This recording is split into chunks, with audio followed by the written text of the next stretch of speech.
Worldwide movement. Peace, love, respect. Big King S.1 hollering at you one more again. Truly D.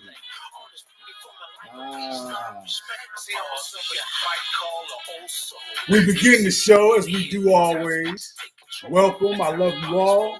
Here's one of the songs from my album. The title of this particular song is All Together. Rewind the selector, hit you with it one time.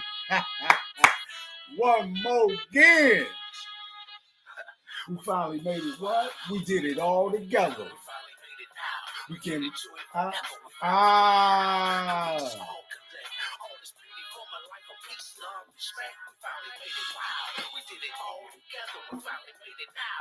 Come on in, family. Come on in. Come and build with the king sometime. Marvin in the house. Welcome once again. Guaranteed another magnificent conversation because we have what is the best word? The incomparable Marvin in the house. Welcome, sister. Thank you. Everybody else, come on in. We're going to talk a little bit today.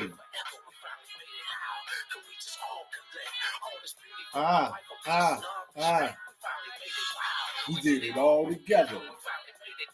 We can enjoy it forever. But we just all collect all this beauty from a life of peace, love, respect. Yep.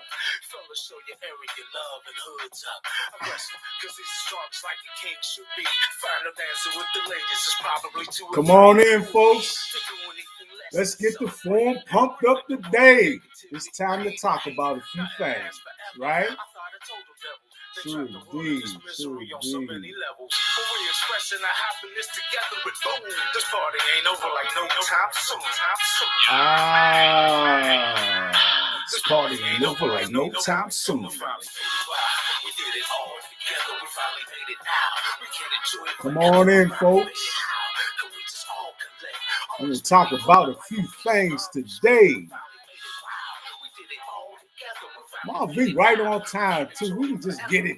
We can just dive on in real quick and let everybody else dive in as they come in. Once again, that was the song All Together off of my album, PLR New Paradigm. Big King S.1, check it out when you get a chance. Man, another beautiful day. It's looking lovely in the bird these days, folks, right? That humidity might start picking up in the next few weeks, sliding into August. You know how I get, but like right now, I'm loving it, truly. We get the little cool breeze at night still. It's coming a little later, but we still getting it. And it'll be lasting in the early AM because y'all know I get up real early. I get up with the birdies. True indeed. Oh, thank you for being here, sister. Man, like I say, anytime I see Marvin in the chat, I already know I'm guaranteed a magnificent conversation, right? So we just dive right on in. Program note, right? Once again, as I acknowledged on the last podcast, we are going to be capping the season at 21 episodes. This is the 20th episode. Man, 20 weeks strong. We've been rolling, family. Huh? 20 weeks strong. Thank you. And Marvin, you've been there pretty much all the whole journey. Thank you. God, man. Give yourself a little a bow and a round of applause on that one. True indeed. And Marvin, yes indeed, you deserve them flowers, sister. Truly. Had given me a magnificent idea to incorporate into the podcast. Now we didn't really we threw it out there, but it didn't really catch hold. What I'm going to end up doing is rolling that into season number 2. And as we begin season number 2, that's going to be the format, right? We're going to pick something from the community section, and I'm going to work better with even communicating with a few folks through the course of the week so we can get that established, right? Today's subject matter, I must say, is very important. And man, we're ramping this thing up, folks, right? And if nothing else, we must acknowledge, just in pausing for a moment, right, that our reality in 2024 is not one we would have necessarily predicted in 2014, right? Man, 10 years ago, you asked us a few questions about our experience in this corporeal life, and I believe that our answers would have been a lot different than what they are today. I say that to say that our reality has shifted, right? In that we indeed have to now incorporate and encompass a lot more as part of what we accept as reality, right? Or our core version of reality that we experience individually and collectively daily. I see somebody else coming on. Oh, we got Deanne. Thank you, sister. Thank you. Deanne of Connecting the Dots with Deanne. Make sure you visit her channel. Thank you so much for being in here with us again. Mom V's already in here, and we're getting this conversation rolling. Thank you, ladies. Thank you so much, my friends, for being here with me. And I'm talking a little bit, or I'm about to open up into today's subject matter, right? Which today's subject matter is maintaining 3 very important perspectives. And I'm going to go into, again, as what I have been trying to lean toward doing, is getting back into the comments a lot quicker so that I can get your guys' reaction to whatever the subject matter is quicker. So I'm going to go through the subject matter really quick, or as quick as I can cover it. And then I'm going to open it up to y'all so that we can build a magnificent conversation. All right. So going into this, I mentioned 3 different perspectives, right? The 3 perspectives that I'm referring to are individual, right? The next is collective or species on a whole, right? From that perspective, we're gaining a lot. And also a multidimensional or spiritual purpose from that perspective. From these 3 different perspectives, we have an opportunity not just to observe, but to take part in and to really sort of manage our experience in this awakening time, this very transformative time on the planet. Even one podcast, I believe I referred to it as Ragnarok, giving a nod to the Norwegian expressions referencing this time, right? This multi-dimensional time on this time, of shifting, right, on the planet. And I have learned, at least for me, and I think it is for many of us, very important to be able to maintain a multiple perspective point of view on this, right? Because again, we're dealing with not only a different reality, but a time of shifting reality. So there's quite a few variables that we're getting hit with frequently, right? And things that we have to sort of dodge and adjust to along the way, right? So from the individual perspective, we really need to ask ourselves, what does this awakening process look like for us? And first of all, I want to break down what I touched on a little bit in the earlier podcast, dealing with the great and divine system, folks, because this is not the first time this has happened, right? We are now experiencing an occurrence that has happened numerous times in this galaxy, right? And it tends to generally happen at about one planet or one species at a time. And what we're referring to is the evolution or the opportunity for a species to evolve into higher consciousness, right? And this is, in fact, humanity's opportunity to evolve into a higher consciousness. But this is indeed not the first time this has happened, and not the first planet it has happened on, right?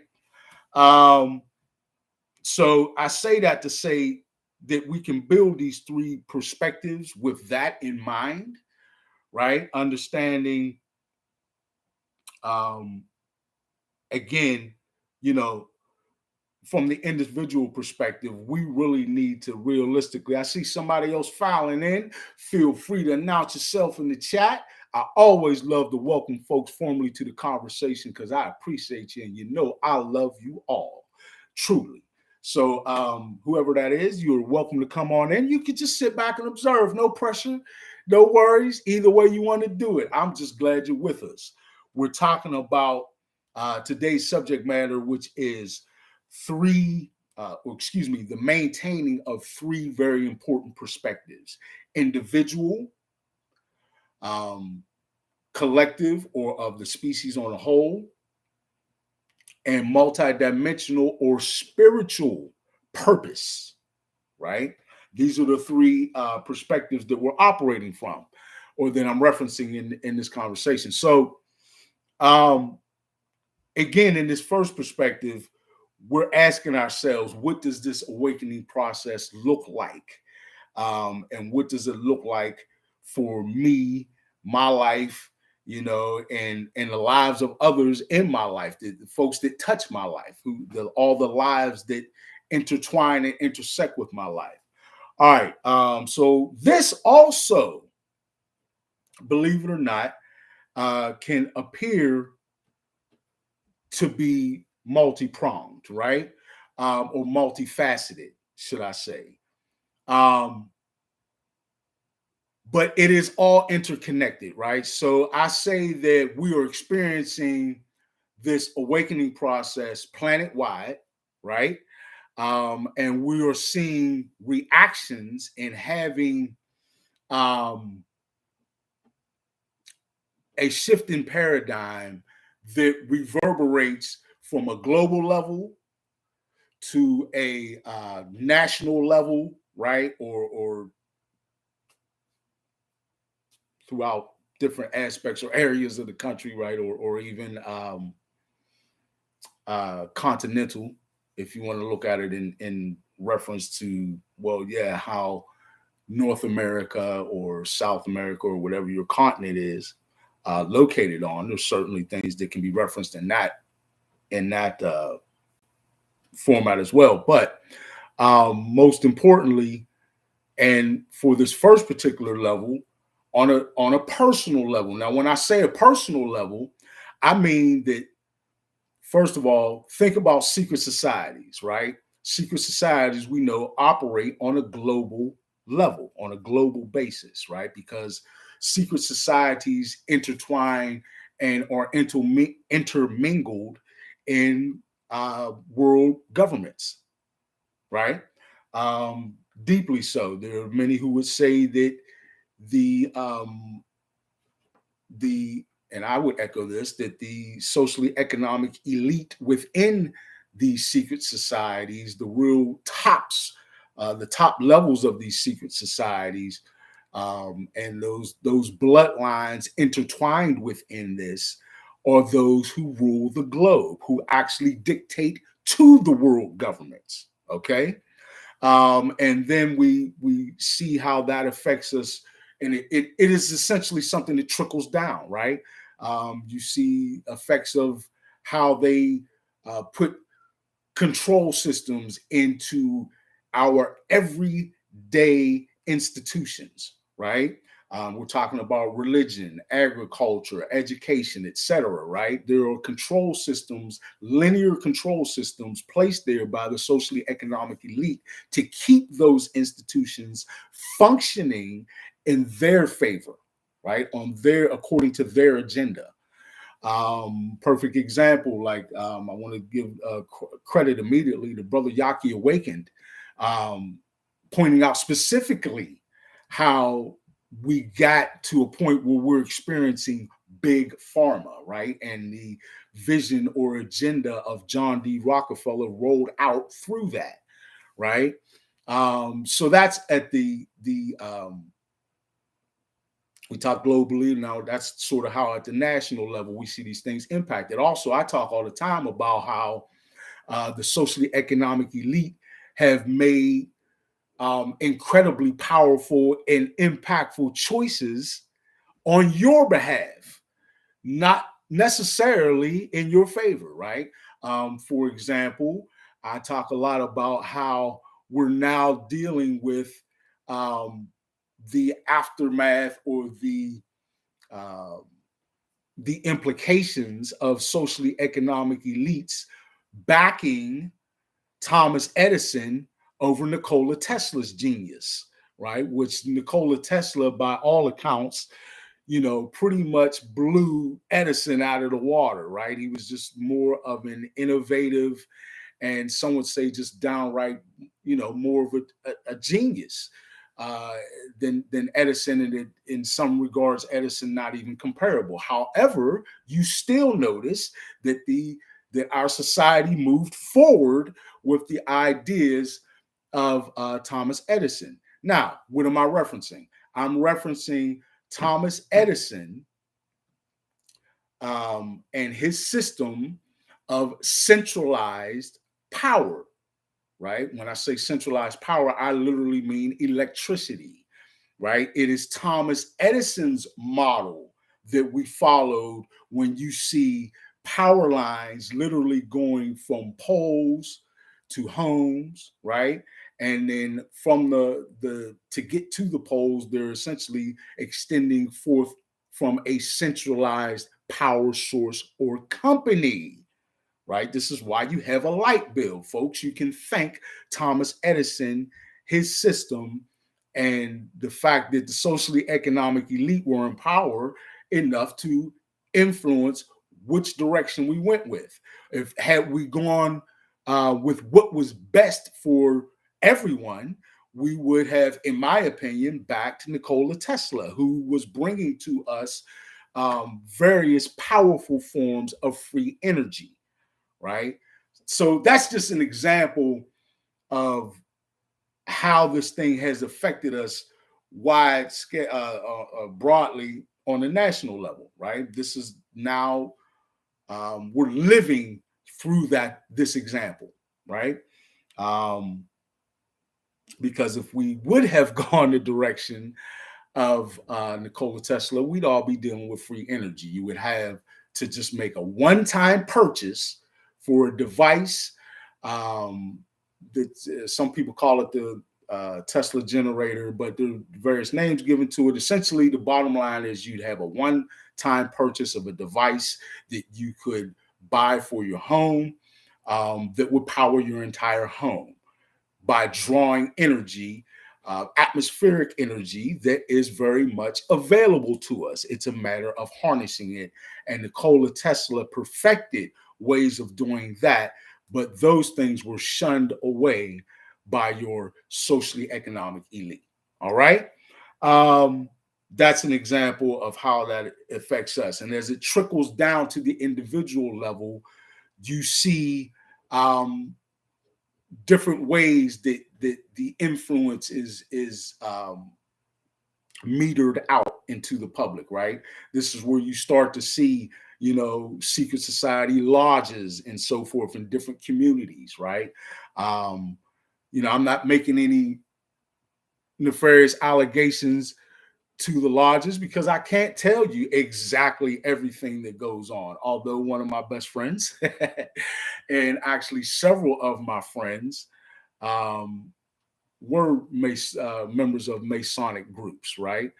Um, and I've also interviewed several individuals and had conversations with several individuals who have broken away from the secret society that they were affiliated to and in fact sworn to because of some of the very dark and nefarious directions that those secret societies were heading into.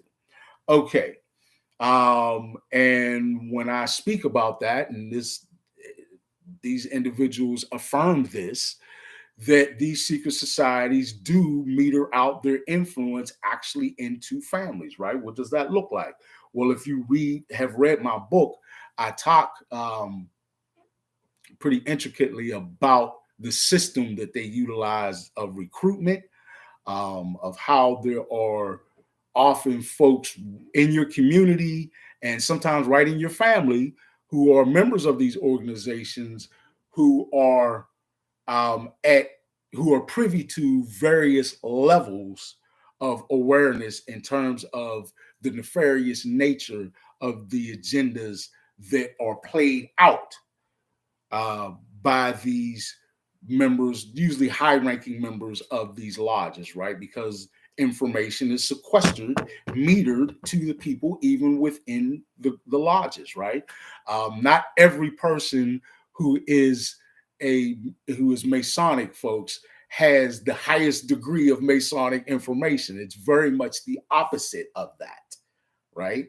Okay, so these are people who, though you see intermingling right within your neighborhoods and your families, right?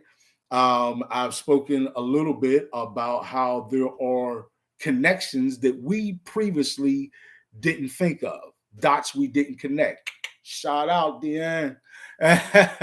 Dots that we did not connect. We did not previously realize, I know I certainly did not, but have researched and come to find out that there are actually and has been a resurgence of witchcraft covens, right? Not only throughout Pittsburgh, but I learned this in my travels through other cities like, Baltimore, Cleveland, and several other cities on the East Coast. And I'm sure had I extended my journeys um, in this particular venture westward, I would have found similar results. And I have um, gotten similar feedback from other individuals from those areas as well, right? So, why do I say that? Because I, again, did not realize there were connections between these witchcraft covens and um, and these Masonic orders. I found that incredibly interesting. But that's right along the time where I started to learn more and more about how there are a lot of esoteric undertakings that go on in places you would never think of, like within your own government, right? How they do, in fact, use many esoteric, um, uh, uh, quote unquote, disciplines to learn a lot about how they can roll out their various nefarious agendas, right? Um, and we need to learn more about how those agendas are rolled out on the various levels, right? Um, so we really need to be able to absorb um, from these various perspectives, right? Exactly what we're dealing with and how these groups interconnect, how the dots connect unexpectedly. Essentially, folks, the theorem is that these dots are so widespread that makes them, in fact, very difficult to identify in terms of connections, right? Um, okay, so again, individually, we can see that um, we have some very powerful ways in which um, the awakening process is something that intertwines our lives and the lives of others, right? Um, and it's very powerful when we start to take a look at the way that we are affected on an individual basis. Um, let's flip it a little bit forward and start to talk a little bit about a the perspective of looking at things from uh, a collective or the species of humans on this planet as a whole, right? Um, where we are in the orbit around our galaxy, right? Um, Understanding that our galaxy is constantly orbiting or circling the central sun or the center of the galaxy, right? Understanding what kinds of energies have been bombarding the planet for the past decade or so. We're talking about seeing elevated levels of UV rays, of various other electromagnetic forms of energies that we're seeing um, intertwine at unprecedented levels on this planet, right? The actual behavior of our sun has been termed by some as erratic, right? Sometimes being very calm natured and sometimes um, being of a very rumbling nature, right? There are energies that are very turbulent, I meant to say. Um, it's probably a good description or a good word to use. Um, Very turbulent energies upon the planet that certainly impact us profoundly, right? Um, Folks, we need to understand that in this area of the galaxy, right, um, we are essentially moving into an area that is housing, that is fostering very powerful energetic changes in human beings, changes that in fact impact our actual consciousness. We are going through an evolution of consciousness on this planet, folks. And what that looks like is our experiential journey that we're making every day as we are seeing things that were previously regarded as um, as incredible, right, or incredulous, um, and as now becoming commonplace, right? For example, the UFO or UAP phenomena is now becoming, to a certain degree, commonplace, right? We are not as blown away by the subject, but the sheer subject matter of UFO, UAP, and what we would term as extraterrestrial, right? Or interterrestrial, right? If we start to expand the conversation to inner Earth, as it is sometimes referred to as, or otherwise referred to as Agartha, right? Um, these are perspectives on what some might term or refer to as inner Earth theories, right? Or hollow Earth theories. Um, but yeah, we certainly can and need to understand that there have been some incredible um, waves of energy that have been bombarding our planet, right?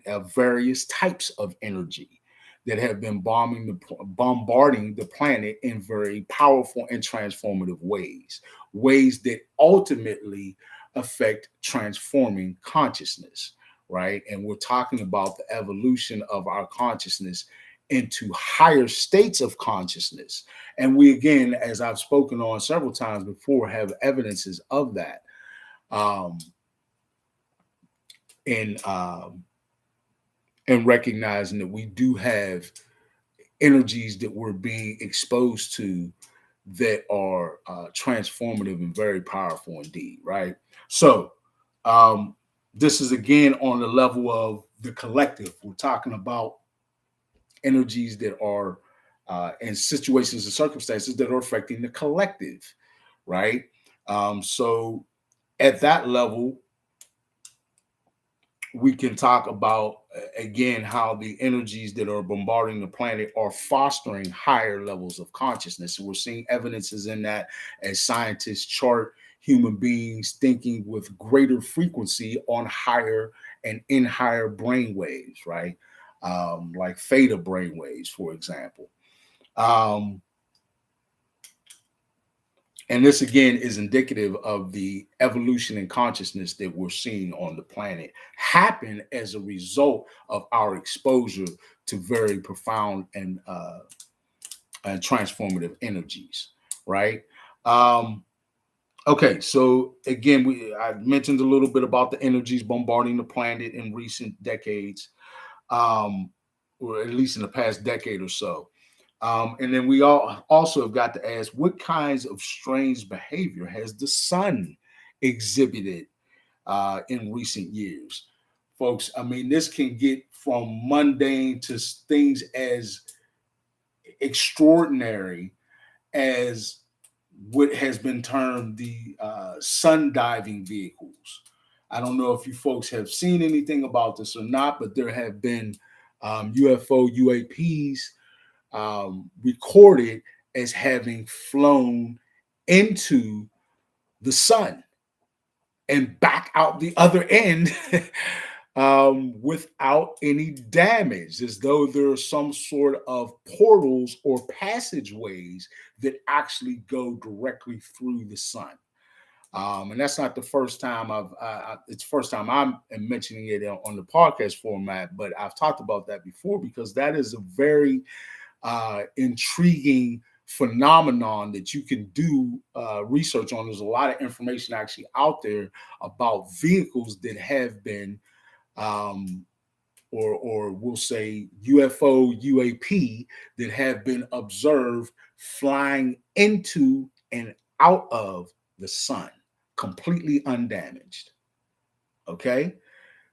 This is part of our reality now, folks, and we have to understand that and behave accordingly in understanding where we are now and all the phenomena that we're faced as accepting as our changing reality, right?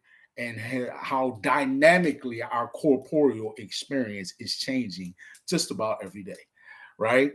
Um, okay, so I shifted a little bit to multidimensional or spiritual purpose as the last perspective that I'll sort of introduce. And that leads us, folks, to ask the question, what is the grand scheme of things, right? Really, we need to ask ourselves, is there such thing as the great divine system? I most certainly believe that there is, and I'll speak more about that in just a moment. Um, why did we incarnate, folks? How many of us actually ask ourselves that question? Why are we and why have we incarnated into a corporeal physical experience? Right? I, for one, don't believe anything is for nothing, right? And certainly there is reason and causation to all things, and certainly things as important as that. What purpose does the corporeal existence serve? Right? Certainly there is some reasoning, some purpose in our corporeal existence while we incarnate into physical bodies, folks. Um, and again, it brings us back around full circle to the question, has this happened before? Or with other species or other planets for that matter, right? And of course, I would suggest that it has, right? As I have previously suggested, the grand scheme of things is the great and divine system in which species, um, are given the opportunity to evolve into higher consciousness. Now, folks, I want you to know that there is a very organized way that we can look at this, a very sort of capsulated way that we can look at this. And it's very important that we maintain three perspectives in order to make sense of this pathway to higher consciousness. And again, I've identified those three different levels as the individual, the collective or species level, and the multidimensional or spiritual purpose level, so to speak, right? And understanding that in this system, it is a very organized and very a magnificent system, right? It is tied to the movement of what many refer to as the big wheel, right? Which the big wheel is actually representative of our galaxy, right? And when we talk about the big wheel or one rev or revolution, we're talking about our solar system's revolution around or orbit around the center of the galaxy. One full and complete orbit is what we would refer to as a revolution, right? Or a rev, a big rev, referring to how many times or a time that the solar system has completed one orbit or revolution around the center of the solar system. So those things are tied together in that the maturation of a species, which takes essentially, if I'm not incorrect, hundreds of thousands of years, somewhere like 360,000 years, right? I could be off with that figure.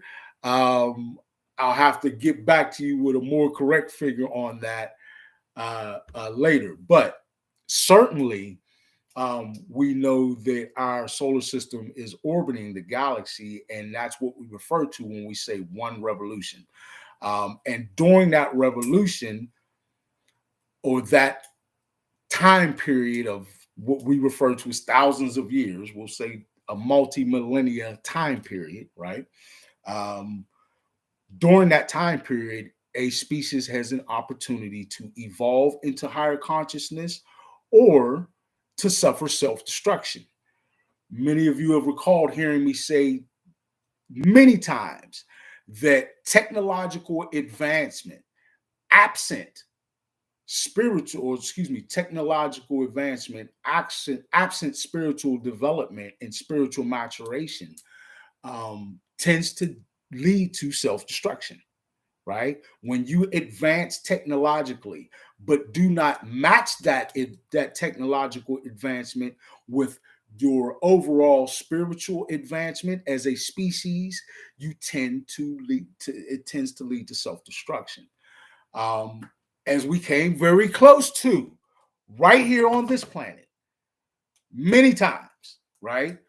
But essentially, the task that a species is given in the great and divine system, is to find a way to evolve, to survive, to not kill yourselves, to not self-destruct before you make it to this part of the galaxy. And what is again so special about this part of the galaxy? It is these energies that are bombarding not only, of course, our sun, but every planet in the solar system, which includes, of course, our planet, affording us the opportunity to evolve into higher states of consciousness. And again, we already have evidence of that. So that's just a quick little snapshot of the great and divine system and how it is tied to um, a species or the solar system that a species is on. When it's given the opportunity to evolve in a higher consciousness, it is tasked with doing so and avoiding self-destruction as it goes through the multi-millennia uh, uh, uh, travel that is that solar system's orbit around the center of the galaxy, or some refer to as the great sun, right? Um, and that also is representative of the astrological wheel. The 12 houses of the astrological wheel um, make up the 12 sectors or areas of the galaxy that different energies are are made available to us, or are available to us as we traverse our way around, or orbit our way around the center of the galaxy. And each of these houses or areas or sectors of the galaxy have, again, different types of energy, right? That will certainly affect any species that is going through this orbit around the center of the galaxy. And those energies are described, right, essentially in the astrological or the breakdown of the astrological wheel, right? Which gives you and takes you directly into how now we refer to the Aquarian um, or the house of Aquarius, where those energies in that particular system are housed. Energies that facilitate evolution into higher consciousness, right? This is where we've made it to, folks. Woo woo! Celebration time indeed. This is why, and the socially economic elites know this. The same way I'm espousing this to you, don't believe that they don't study this, right? That they all know this. It's one of the foundational, it's part of the foundational teachings in all the secret societies, right? Or any esoteric group, right? Understands the same thing I'm espousing to you now. They knew, folks, okay, when I say they, the socially economic elites who belong to these esoteric and to these secret societies or systems, right? They knew that if we survived, we would make it to this part of the galaxy where we would, in fact, have an opportunity to evolve into higher consciousness, thus breaking away from their system of rule, where we have seen the opposite of the very clear logic that Dr. Spock offered us, which is that the needs of the many outweigh the needs of the few or the one. We've lived in a paradigm of the opposite, right?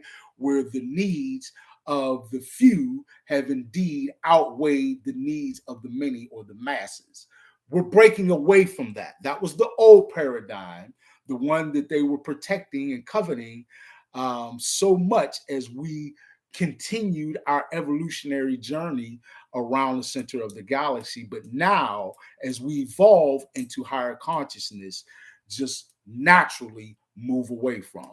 Um, that is a fact that they that they wish wasn't a fact.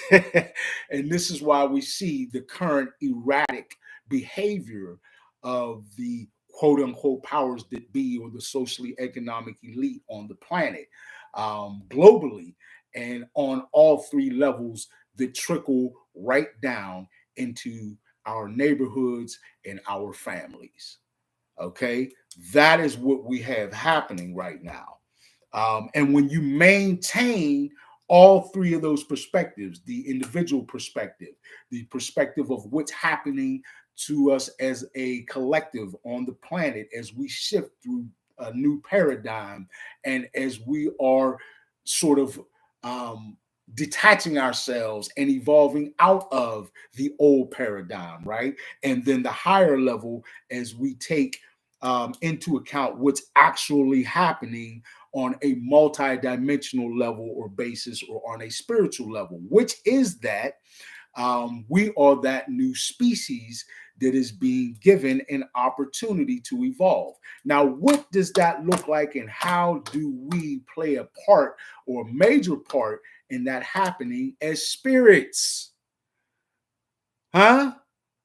Because folks on the spiritual or multidimensional level, as energetic beings or spiritual beings, however you want to term it, really doesn't matter. They're kind of the same thing, just different terminology.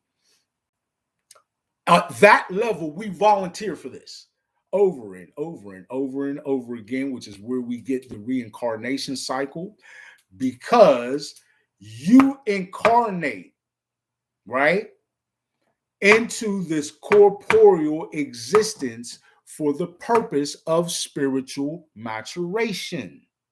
Now, why do you do that? You do that, you volunteer for that because there are things in corporeal existence that you don't have the opportunity to experience in multidimensionality or as a spirit, right? As a spirit, you don't know what it's like to feel hunger. You don't go hungry. You're not worried about starving. You're not worried about food, clothing, or shelter, right? They're just vulnerabilities that we experience as corporeal physical beings, okay, that you simply are not exposed to as a multidimensional being or as a spiritual being or entity, right? So you incarnate into a physical body to have this myriad of experiences that shapes, grows, and matures you as a spirit. Now, that takes on various levels. Again, that's the individual level. Collectively, you see it as we shift paradigms on this planet. And again, at a multidimensional or spiritual level, as we gain spiritual maturation that we otherwise would not have had the opportunity to do. So you are maturing individually, while at the same time, we are all collectively maturing as a species. And that is the beautiful, great, and divine system that you volunteered to take part in as a spirit or multidimensional being. Welcome. It's a beautiful system. So, and folks, just so you know, human beings, we have truly through in the course of, because there's so much stuff that is sequestered, right, in the Vatican, by the Smithsonian Institute, and so many of the powers that be, that would completely blow you away and your understanding of what a human being is, right? What we are is not some trivial new waddling species. We're new as in earthling human beings, but the human corporeal form is one of the oldest and most advanced forms in the galaxy. Did you know that? Probably not. Why do you know that, Big King? Because esoterically, I have been become quite refined at looking in and exposing myself to internal information, which we all have, folks. There is information about the beginning of this galaxy that you hold in your very DNA. It's a matter of whether you are able to access it, right? Whether you are able to go into your actual DNA and harness epigenetic information, right? On other podcasts, I've talked a little bit about the ability to do that and the meditative practices that can enhance your ability to do so. That I certainly am grateful to have benefited from. But did you know that, right? And aside from me giving that to you esoterically, there have been, right, I find this very interesting, folks, that if you start to look into the kinds of extraterrestrial beings or entities that have visited this planet, that there is information on and evidence on and countless interviews about and countless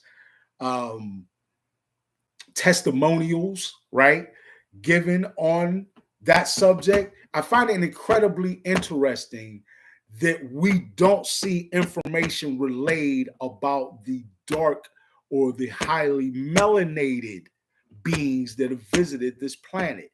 I did see one very prominent interview years ago. I mean, I saw this probably, well, I've been into ufology probably for about 25 years now, or close to it.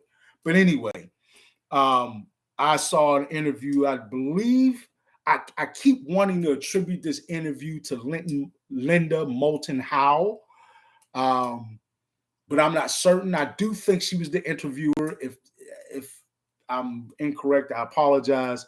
But it was a female interviewer who interviewed a scientist or some government official. I believe it was a scientist who was employed by the government at very high levels, of course, who ended up later on in life giving this interview about an experience that he had on some military base, right? I almost started to say naval base, but it could be some other branch of the military. Anyway, he talks about a UFO that actually landed, or a UAP that landed on this base. And emerging from the base, she asked them, well, what did extraterrestrials emerged from this UFO or UAP that landed? The interviewer asked him, what did they look like? And the man said they were very tall, they were humanoid, and they were black.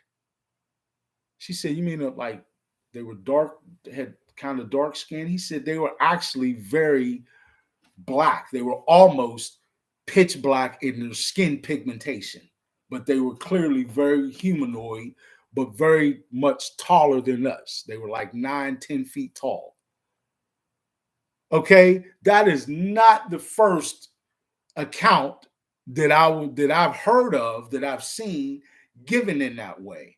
And again, I applaud, salute, and always honor, right, Dr. Delbert Blair, who has given and made numerous videos and given us a plethora of information regarding that, and even touching on those highly melanated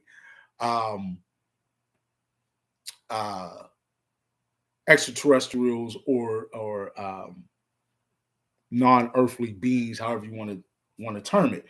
But has also espoused on the fact that they are among the eldest of the quote unquote extraterrestrials that have been visiting this planet, and in fact among the eldest of quote unquote extraterrestrials in the galaxy.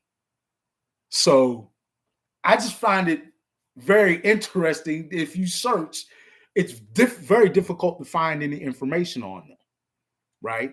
And I'm not saying, first of all, I don't have to be apologetic about it, folks. We got to get past this denying of the very incredible nature of melanated physical vessels. And I don't say that from an egoic perspective, because I happen to have and be incarnated in a highly melanated vessel, right? But we need to understand more about melanin and its importance cosmically, galactically, right? And right in its presence in our bodies. Like I said, all people have melanin. Not all people have the same types of melanin or the same concentrations of melanin, but regardless of what vessel you're in now, right? All of us are multidimensional spiritual beings who signed up for this. And by the way, folks, just so you know, many of you have been married I'll say it differently. Many of you have been many different races as you incarnated on this planet. That was part of your overall experience. Some of you have been slaves, some of you have been slave masters, right? And there've been different races doing that, just so you know. Just like I pointed out, and I think it made a few people upset. It wasn't the purpose of it, but I did point out that melanated people, or quote unquote black people, were slavers or slave masters of um, Caucasian or quote unquote white people far before any um, quote unquote black person was a slave of a quote unquote white person. That's just another fact that is hidden from you. No slavery is good, right? No slavery is good, but that's something that's often not brought out. Okay, I had to lay it out there. I'm sorry it took so long, y'all, but we have the format laid, and I see some wonderful things already in the chat that I need to catch up to. So I'm going to do so as I finally open it up. Okay, folks, I'm catching up to the chat, and thank you again, Marv V and Deanne, for being here right from the beginning with me and helping to open up this magnificent conversation. So, Deanne, good evening. Good evening to you, sister, and Marv V. Peace. I love y'all coordinating and remembering one to holler at one another and this beautiful family that we have opened up as a forum for each other. I think it's beautiful. Deanne states, you can thank Westinghouse for blocking free energy because he couldn't see a way to capitalize on it. Yeah, you're absolutely right. Deanne, thank you for giving a specific name. He was one of the socially economic elite interests that certainly voiced their opinion in sequestering and quelling um, um, proliferation of Nikola Tesla's genius and uplifting the system devised by Edison, right? By Thomas Edison. Thank you so much, Deanne, for offering us that. Ma V comes in and says peace, or she shouts out Ma V again. Okay, hollering at each other. Ma V comes in and says capitalism has grown to be the enemy, pardon me, of so many things: ethics, creativity, value, reality, health, technology.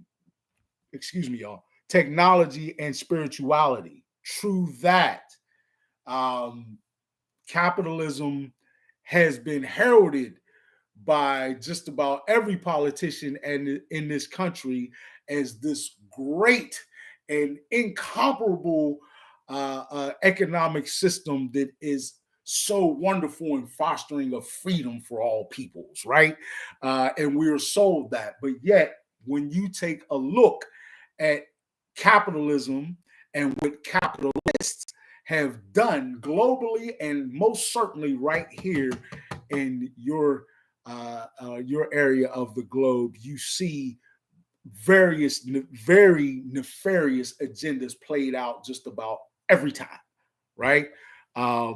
So that's what capitalism has given us. Thank you, Ma V. I believe that the development of knowledge, with or without, or excuse me, the development of knowledge without the development of morality is certain death. Yes, that speaks very much to what I was saying. Technological advancement absent spiritual maturity tends to lead to self-destruction. I'm with you 100%, Marv, on that. True indeed. She further goes on to say, I'm wondering if all of the planets in our solar system were birthed from our sun, and as its orbit becomes further from the sun, its elemental structure reconfigures, making it less habitable for us. Well,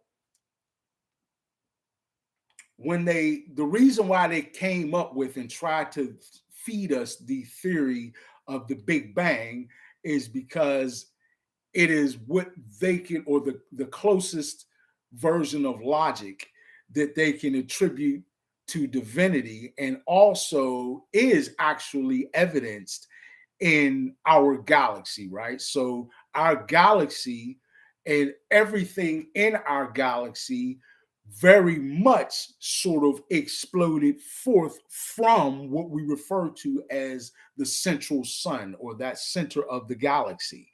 And that includes all of all of the stars in the solar system, which includes our sun, right? So yes, whether you want to look at it directly or indirectly, the sun most certainly did birth out all of the planets, as it itself was birthed forth from the central sun.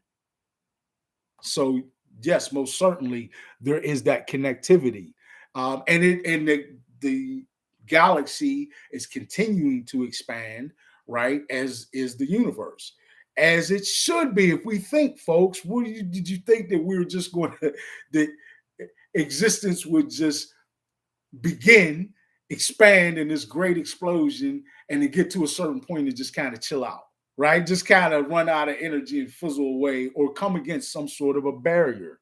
I don't know what your thought process is, but I think it makes only great sense that, yes, it is continuing to expand, and that could, in fact, at some point affect our ability to habitate this planet, right? But then think forwardly, right? As that happens and time passes, we will indeed continue to evolve, and our ability to habitate this planet and probably just about any planet will have evolved greatly as well, right? So who knows what that experience looks like? That's on our horizon, but it's just another hurdle that I'm sure we'll leap right over. True indeed. Ilsa, full moon on the 21st. Thank you for being there. Thank you for being with us. Welcome. And we're going to be looking for that full moon on the 21st. And July is always important because it's the seventh month, right? And you get that lining up of sevens, right? 7/7's coming up tomorrow. So with intention, and with our energetic connection to the planet, remember, Gaia is always reacting to humanity, right? And the quantum field always is reverberating back to us our corporeal or physical existence based on what we radiate out to the quantum field, right? So with the 721 coming up, oh, what? No, Malvi's birthday is 721. See, you see when you got divine mathematics, the kind of wonderful, incredible human beings that we have born to the planet, exuding and bringing forth those incredible energies to the planet. Thank you, Ma V, for being here, right? And we celebrate with you as part of our family, right? And we are we ready to party, man. We're gonna have to figure out what type of celebrations is in order. True indeed. Heather is in the house. Heather, welcome, welcome. Thank you so much for making it. Man. Yeah, certainly along going back into the chat and re-acknowledging what we were talking about, certainly a long history of space travel, folks. We're going to one day map the stars the way some of us already have. Hint, hint, dropping acknowledgement to the Dogon, who will tell you directly that they originate from the stars themselves, right? Which also correlates right back to me telling you about the ancientness of the melanated human form in this galaxy. Okay? Look into the Dogon tribe, and you can certainly learn a great deal. All right, folks. Yeah, Mom V, we got to celebrate that. Word life. They say you're not supposed to act, man. I ain't really a part of that. Why would I not ask a divine being how many years she has been incorporated, or excuse me, incarnated? I keep mixing those two words up. Incarnated into her beautiful corporeal vessel through which she has contributed so much to the collective, right? We celebrate her truly. And I celebrate all of you when your birthdays come up. I don't necessarily believe in and don't celebrate holidays all like that, but birthdays I make a special example for or special acknowledgement of as an anniversary, right? Certainly it's an anniversary that we can acknowledge from the birth of us onto this planet and the sort of the start button pushed on when we will begin to contribute to the planet, to the collective with the wonders that are us. 49. Okay. Come on in there. Okay, see, only a couple of ticks behind the Big King, huh? That's wonderful. Magnificent. I think it's beautiful and certainly not coincidence, right? That so many of us are right around that 50-year range, right? That half century range. Probably has something to do with the agreement, folks, that I keep telling you, most of us likely made as spirits as before we even incarnated into a physical body. We got together and agreed on all this.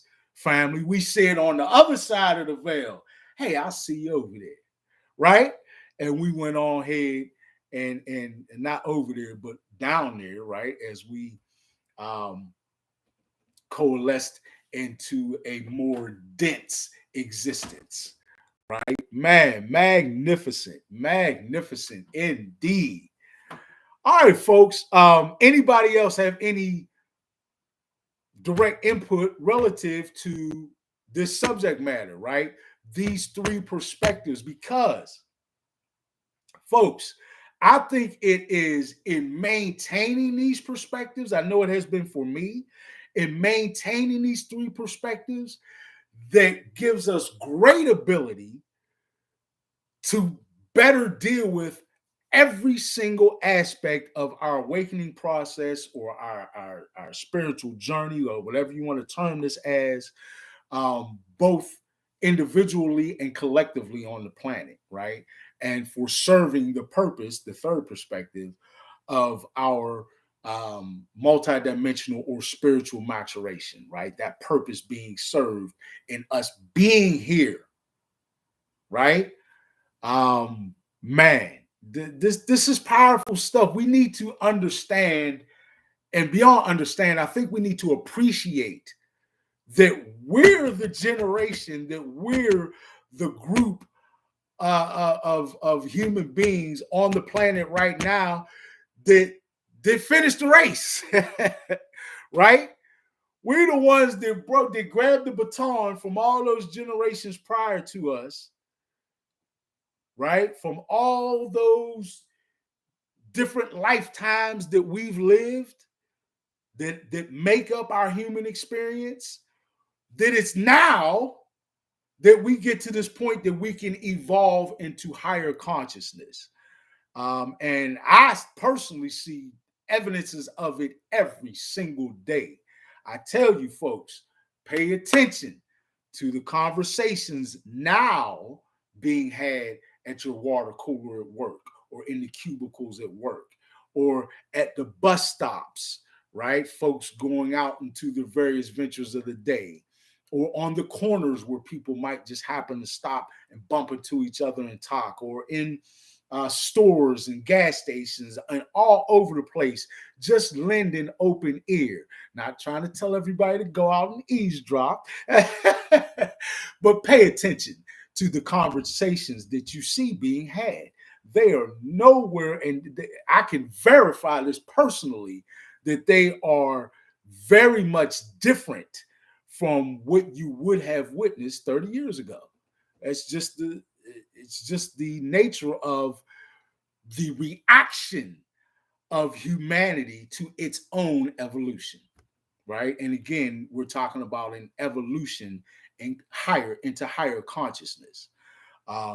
Magnificent. Anybody else, please, or do you all have anything else to say? Heather, you have anything to say about those three perspectives? Now, again, I employ these perspectives daily, right? if something new happens, right?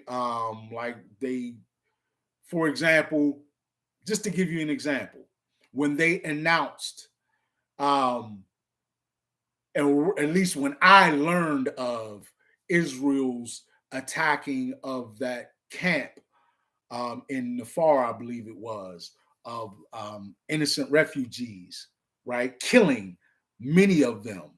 Um, and many of those who were killed were children, right? So when I learned of very dark and nefarious agendas being played out in very dark and nefarious or downright evil, if you want to give it that term, events like that, right? I look at it and apply those three perspectives.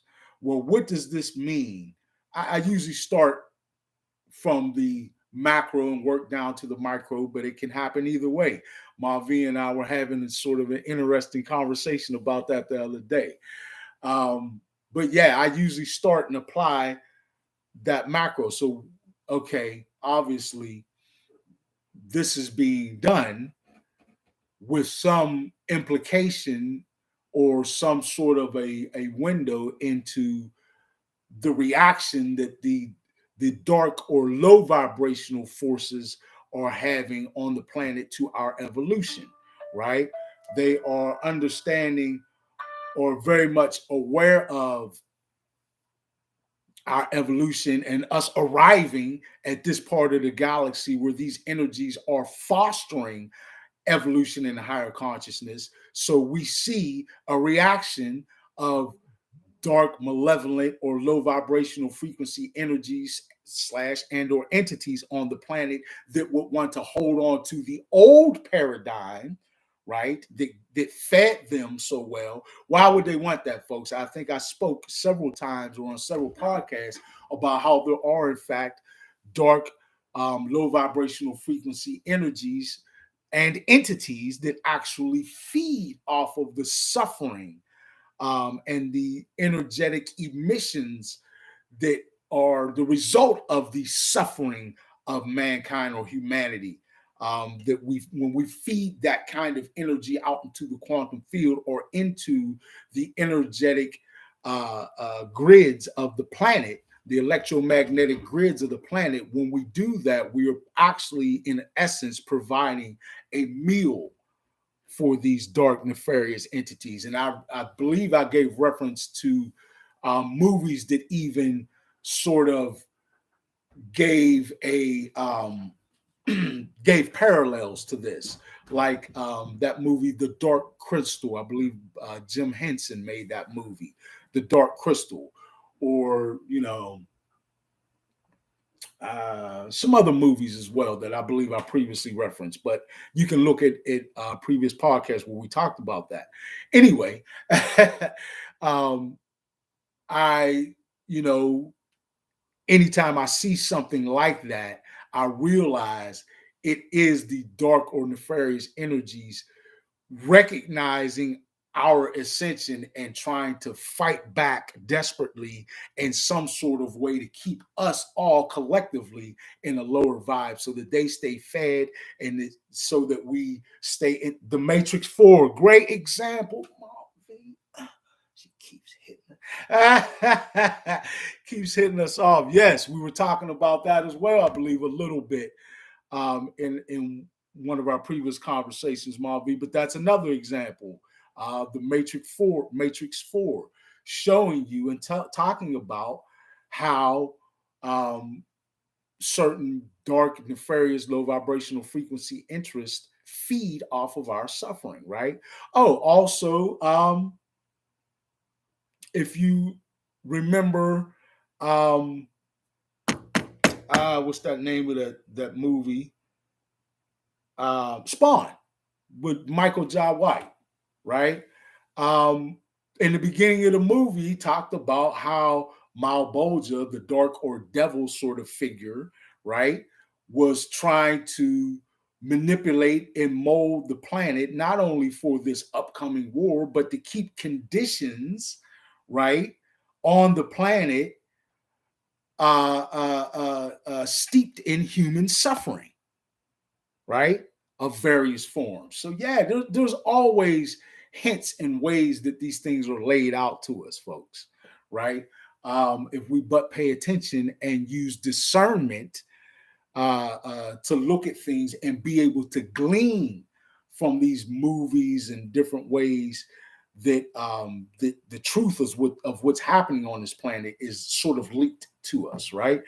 But again, if we were not suffering from and not dealing with the sequestering of so much information, artifacts, and so forth by the Vatican, by the Smithsonian Institute, and various other organizations like that around the planet, if we were not having that happen, we would likely have a lot more information about these things anyway, right? And we will, right? As I made a call already for, they're going to have to open up those vaults of the Vatican. That is going to take place, and sooner than later. And the Smithsonian Institute and all those similar institutions or organizations that take part in the sequestering of things from the masses or from the public are going to have to reveal things that they once were able to keep secret or privy to a select few. Okay. So that is going to shed light on a lot of that. But again, I apply those three perspectives. So I understand that, oh, when they do things like that, they're reacting. They're desperate, right? They see that we're coming out of the old paradigm, and they're desperate to keep negative conditions on the planet. So that's why we see such things, right? That's why we see a general movement of trying to keep continuous wars, right? Continuous, they call them military conflicts or campaigns, but it's essentially continuous wars on the planet so that they can keep those kind of low vibrational frequency conditions that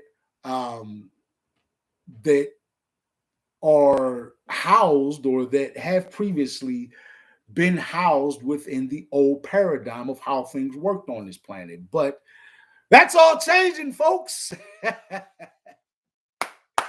we ain't with that no more. It's time for a high vibrational frequency paradigm that brings, that illuminates those things, right? And that certainly makes us all much more aware of things that we should have been aware of in the first place. All right. Anybody else? Oh, so just to complete that real quick, I look at it from that perspective, then I bring it down into, well, what does this look like?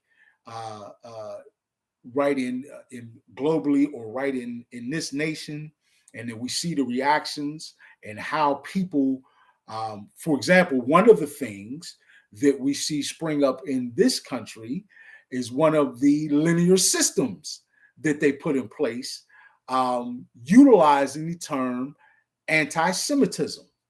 Folks, they've made so many things housed under the umbrella of anti-Semitism.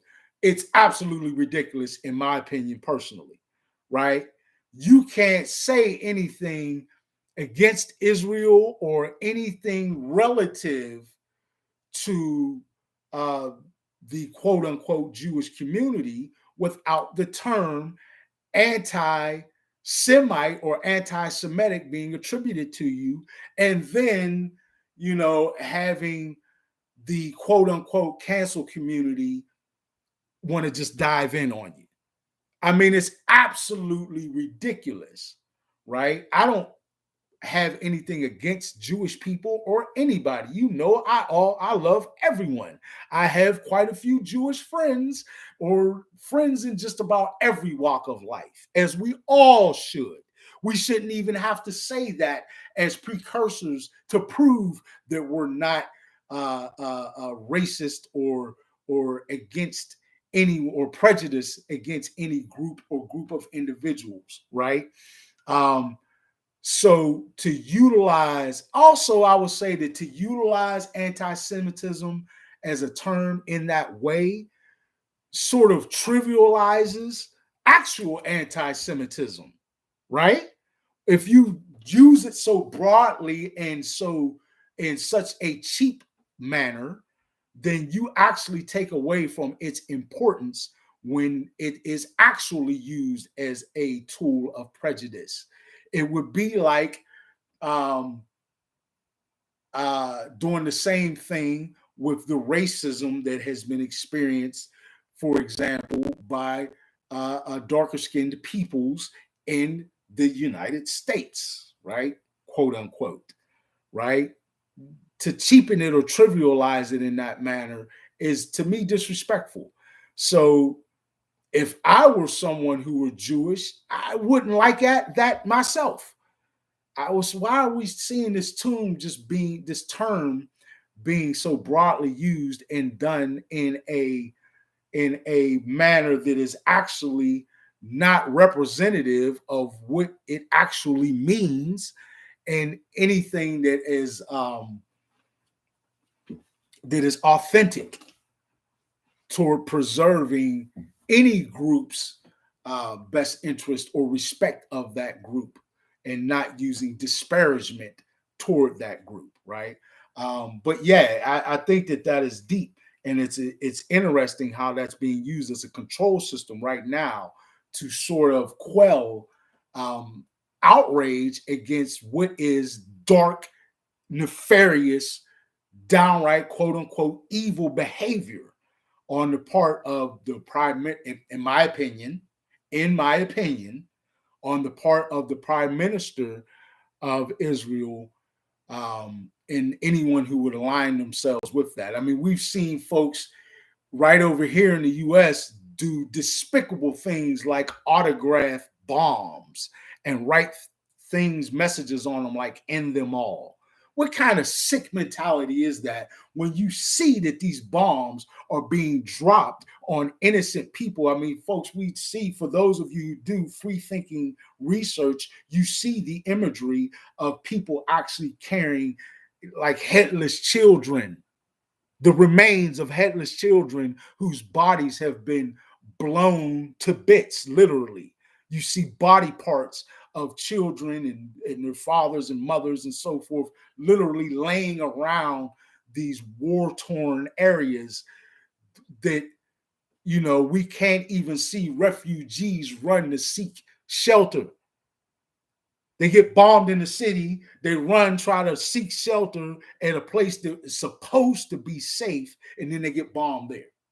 So yeah, that's dark and evil, folks. There's no other way to slice it.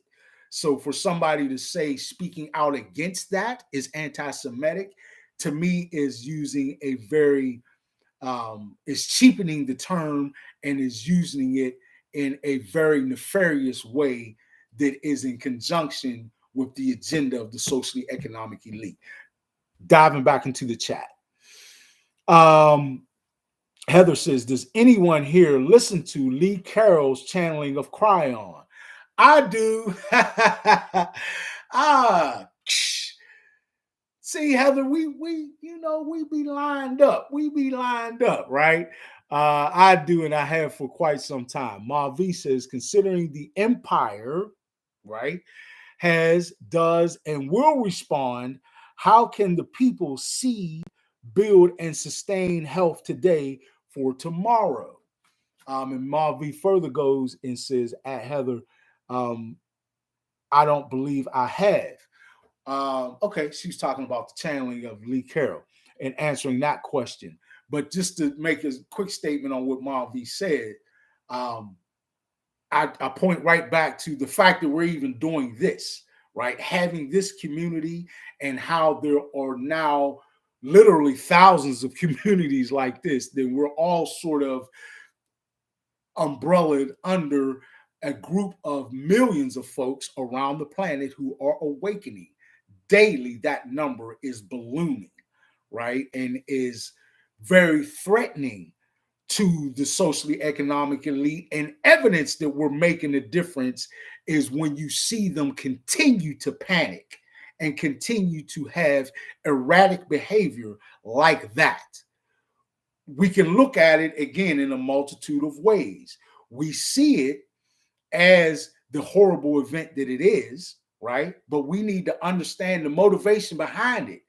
They're motivated to do things like that because they're panicking more and more and more, because we are having that much more and more and more of a profound effect against the old paradigm and the forces and interests that would fight for it so nefariously and with such little regard for human life, right? We're seeing them react because we are having an impact.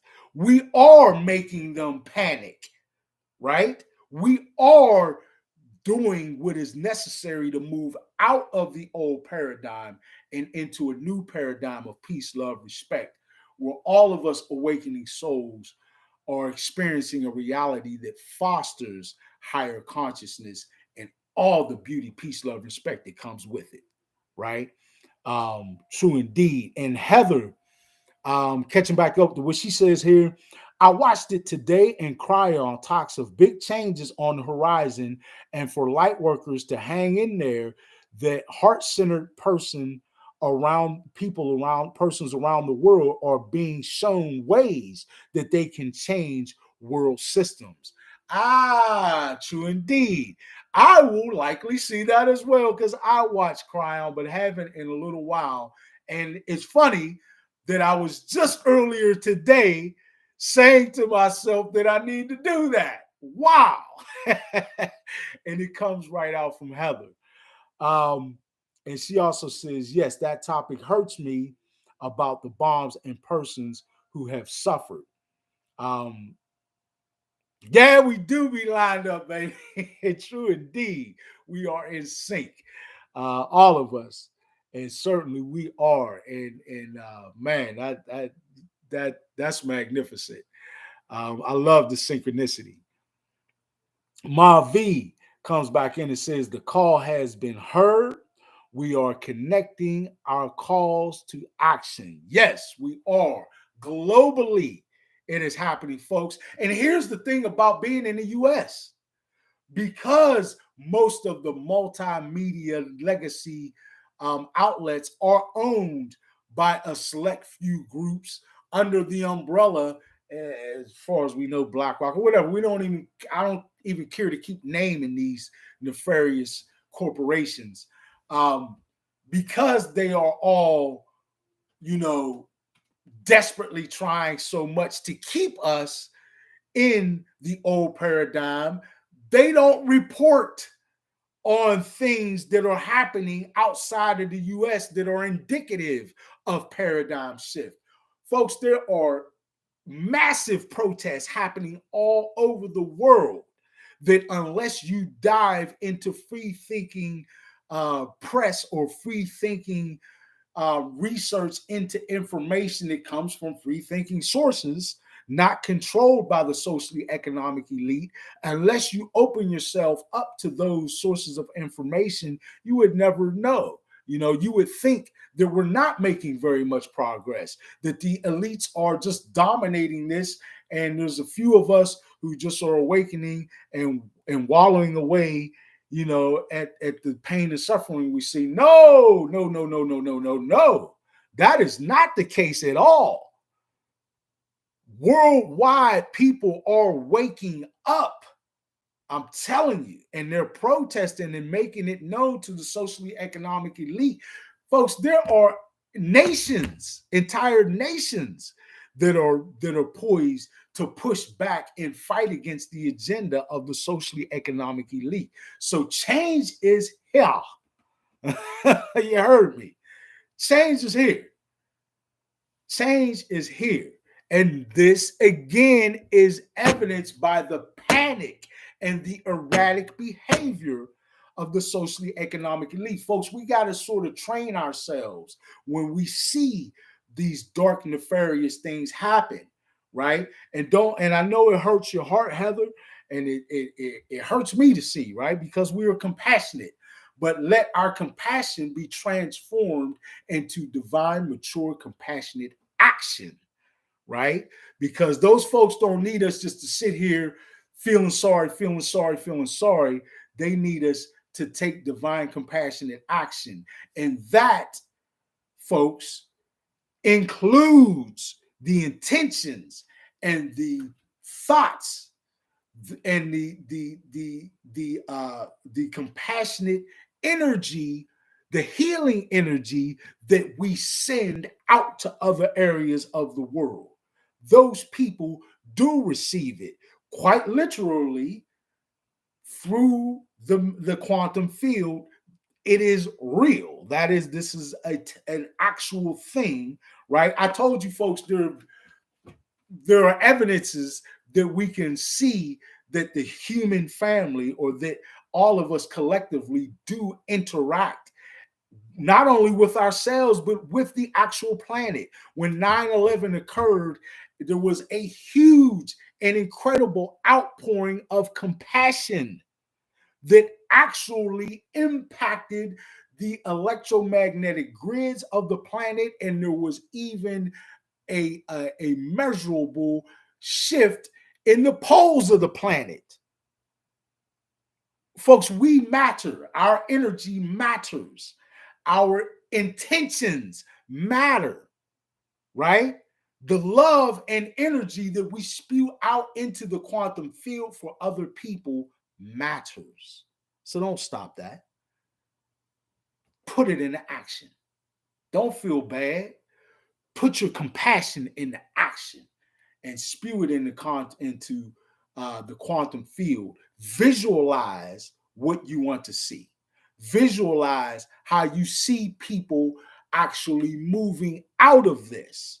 I tend to visualize the Middle East in times where we're seeing peace actually start to come to a land that we thought would never see peace. And it's happening, folks. They don't talk about how children, both Palestinian and Israeli, are having massive protests in Israel right now.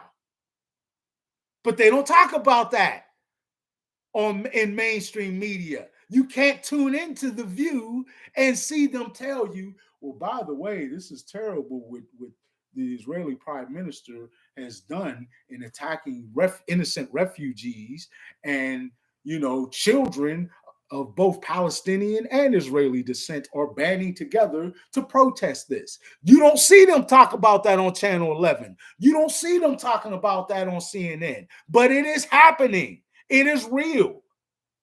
Folks, I'm telling you, let hope soar.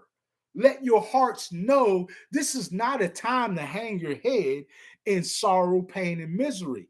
This is a time to celebrate. And I don't say that as an indictment, please, because I love and I salute those compassionate hearts out there. We need that compassion. We just need it converted into mature, compassionate action. And Heather, I think you know specifically what I'm talking about, because Cryon most certainly talks about that. True indeed. And yes, Heather, you're right. Heather goes on to say visualization is the first step. First, she says, yes, yes, yes, right? In proclamation. And says visualization is the first step to creativity. Yes, creativity is the step before change. I love the way she lined that up. Visualize, right? The next step is you start to create, right? And that creativity fosters change. Right on, Heather. True indeed. True indeed. That's what I'm talking about. Yes, most certainly so true. So with divine compassion to action, we will continue to change the globe, baby. We changing the world. Huh? What they say when they win these championships and they were underdogs, we shook up the world. We shook up the world. That's what we doing right now. We shaking up the world, truly. And we're bringing change and serving notice. Huh?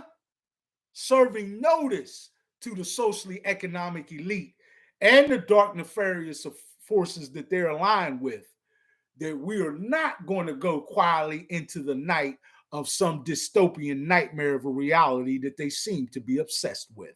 No, no, no, no, no, no. No.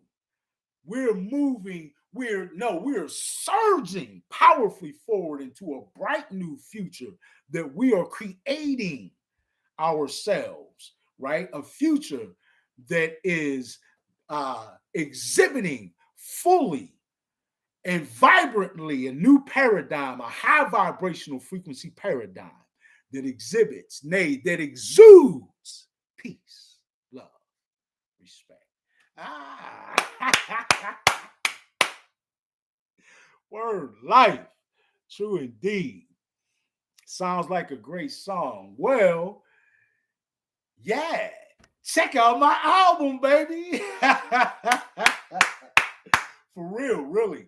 All of y'all should check out my album because all of my songs talk about that transformation and that change on this planet in one way or another. In the song The Repeater, I give information specifically and talk directly, or at least give a very clear picture of how these nefarious groups and organizations have orchestrated and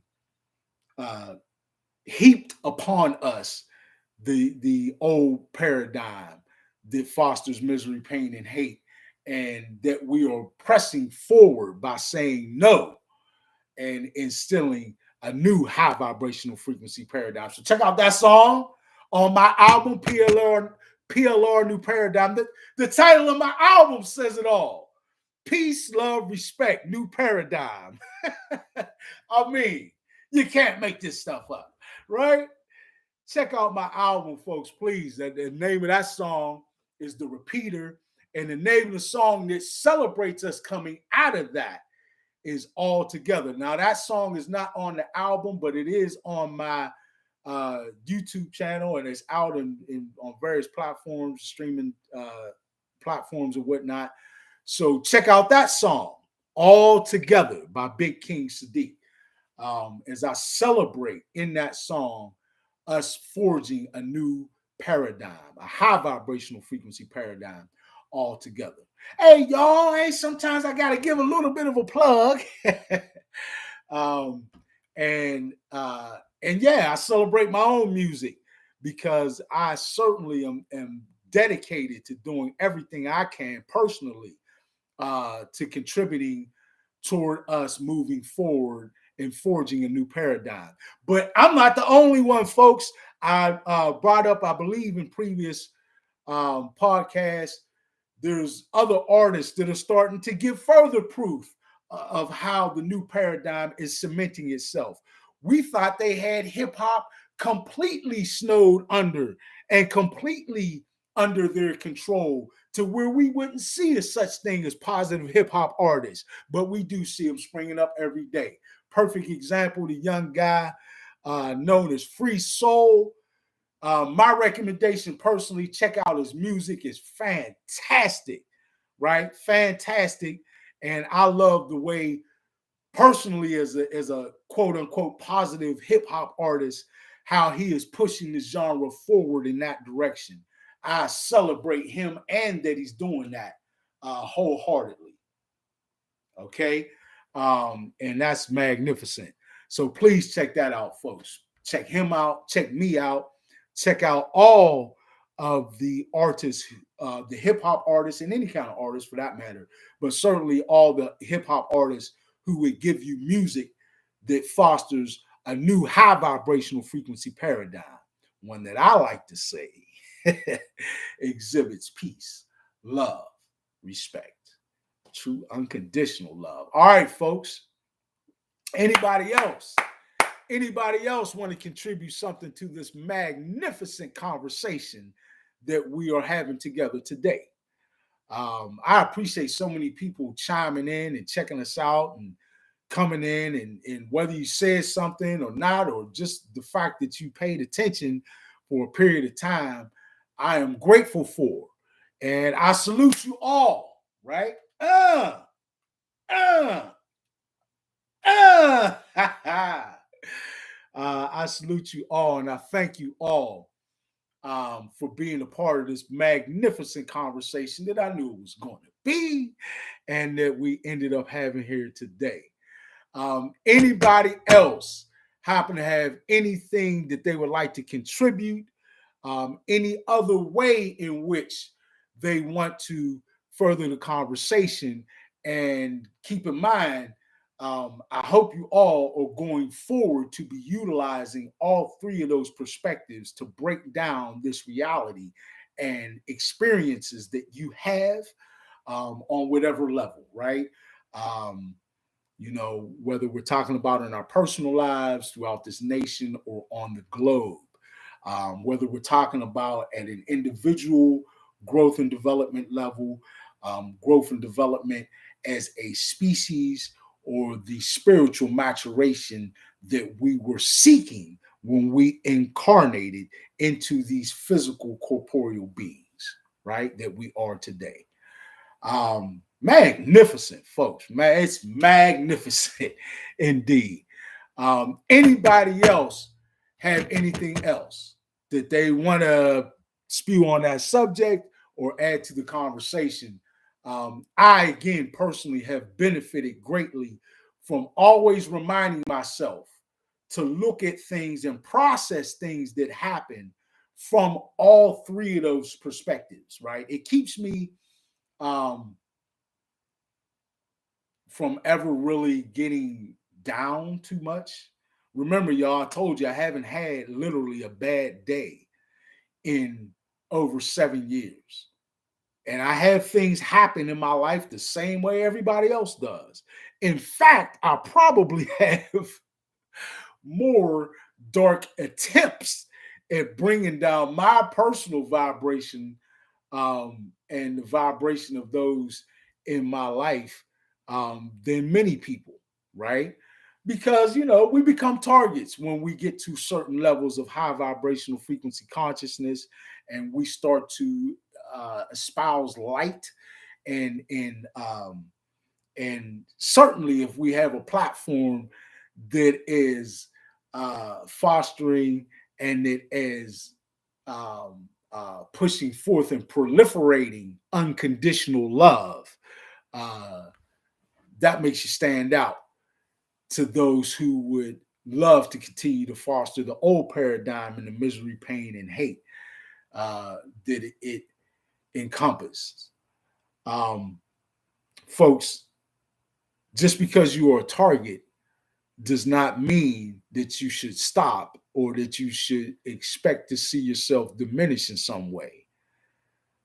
And when you keep those three perspectives always playing in the back of your mind, you're automatically reminded of your magnificence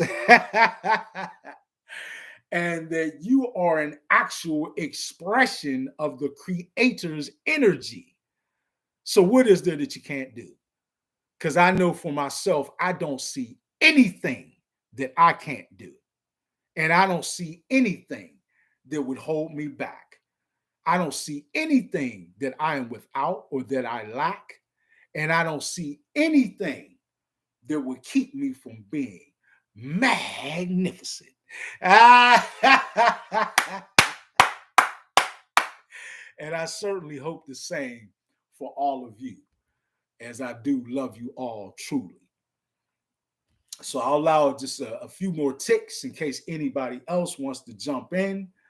But yeah, man, we are doing it and we need to celebrate that every single day and always maintain those three perspectives so that you can realize how magnificently we are going. Folks, generations from now, they'll be talking about the Great Awakening when we transitioned as a species, as a civilization, out of the old paradigm of misery, pain, and hate.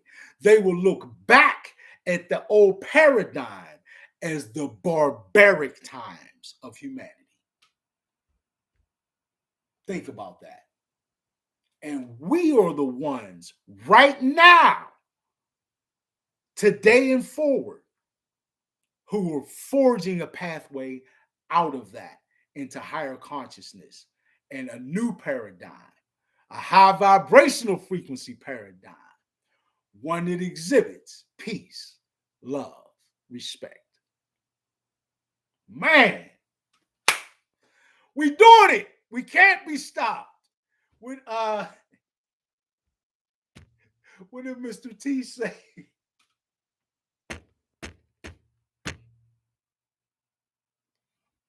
What did Clubber Lang say when he was coming? Now a lot of us rooted for Rocky, but you got to admit it was funny when he was when Clubber Lang was on his rise up. I can't be beat. I won't be beat.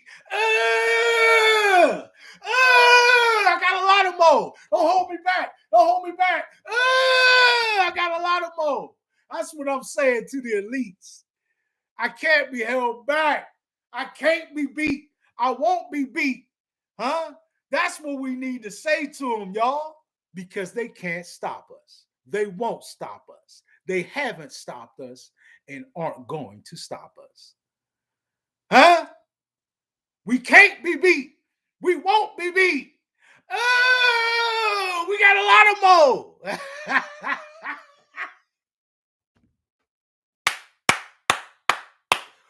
Woo! Man, the energy is high. Keep it high and continue to celebrate this new paradigm that we're all forging together. I love you all. I thank you, Heather, Marvi, Deanne, everybody. If I didn't mention you specifically, please forgive me. But everybody who chimed in today just to pay attention, to contribute in whatever way, I thank you all and I love you all because you helped us to make another magnificent episode of Building with Big King S.1. And we are building each and every time cornerstones and building blocks of our new paradigm. We're cementing in our new paradigm, y'all. Huh? One that you know I love to say exhibits, exudes peace, love, respect. Huh? Man. All right. This has been magnificent once again. I thank you all truly from the unending depths of my unimaginable, unfathomably, magnificently large soul, my ancient soul that is here today, glad, grateful, and loving you all. Truly, I love you all, and I thank you all. Know that I mean that. Man, and also do me one favor. Come back next week as we celebrate the 21st episode and the last episode of season number 1 of this growing podcast, Build with Big King. All right. Thank you. I love you all. I'll see you next week. Worldwide movement. Peace, love, respect. Big King S.1 hollering at you one more again. All of you. I love you all. I'm out.